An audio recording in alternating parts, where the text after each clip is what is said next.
नमस्कार, आप देख रहे हैं 24 समय न्यूज। मैं हूं अमरजीत निषाद। सूरत में असामाजिक तत्वों की खैर नहीं, पुलिस के द्वारा ड्रोन कैमरे से की जा रही है निगरानी। कापोद्रा पुलिस ने एनडीपीएस के गुना में 2 आरोपियों को पकड़ा। सूरत पुलिस कमिश्नर के द्वारा नो ड्रग्स इन सूरत मुहिम के अंतर्गत नशीले पदार्थ की हेराफेरी करने वाले आरोपियों को पकड़कर उचित कार्रवाई करने के आदेश अनुसार कापोद्रा पुलिस स्टेशन के पुलिस इंस्पेक्टर एम.बी.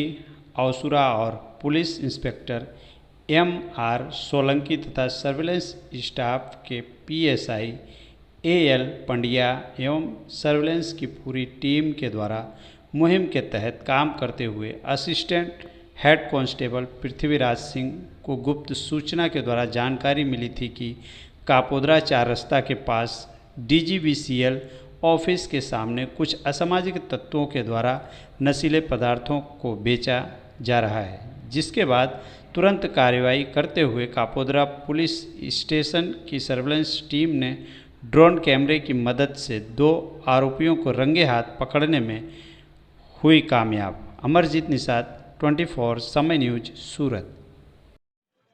મહેરબાન પોલીસ કમિશનર શ્રી સુરત શહેરનાઓના નો ડ્રગ્સ ઇન સુરત અભિયાન અંતર્ગત અધિક પોલીસ કમિશનર શ્રી સેક્ટર 1 તથા નાયબ પોલીસ કમિશનર ઝોન 1 સાહેબનાઓ દ્વારા આપવામાં આવેલ સૂચના અને માર્ગદર્શન મુજબ કાપોદ્રા પોલીસ સ્ટેશનના પોલીસ ઇન્સ્પેક્ટર શ્રી એમ.બી. અવસુરા સાહેબનાઓએ પોતાના બાતમીદારોથી બાતમી હકીકત મળેલ કે કાપોદ્રા પોસ્ટે વિસ્તારમાં બ્રિજ નીચે માદક પદાર્થોનું વેચાણ થાય છે, જે અનુસંધાને તેઓએ પોતાના બાતમીદારોથી બાતમીને વાકેફ કરી અને ટેકનિકલ સર્વેલન્સનો પણ ઉપયોગ કરી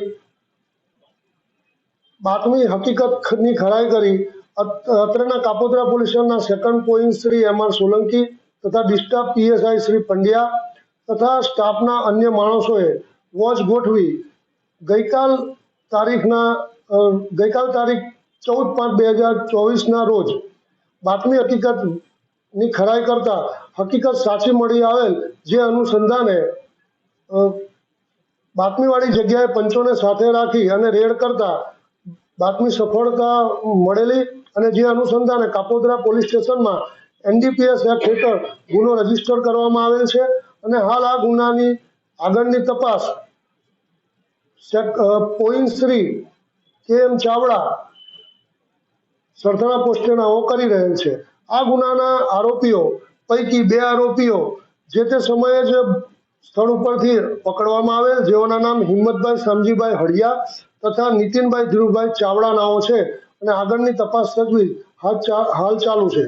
સદરુ ગુનાની બાતમીને વેરીફાઈ કરવા માટે કાપોદ્રા પોલીસ દ્વારા ટેકનિકલ ઉપયોગ કરી ડ્રોન કેમેરા તથા અન્ય પણ ચીજ વસ્તુઓ અને માહિતીથી વાકેફ થઈ અને હકીકતમાં સફળતા મળે અને પોલીસ કમિશનર સાહેબનો જે અભિગમ છે કે નો ડ્રગ્સ ઇન સુરત એ હેઠળ કાર્યવાહી કરી કુલ ગાંજો 348 ગ્રામ, જેની કુલ કિંમત રૂપિયા 3480 જેટલો મુદ્દામાલ પકડી આગળની કાયદેસરની કાર્યવાહી કરેલ છે।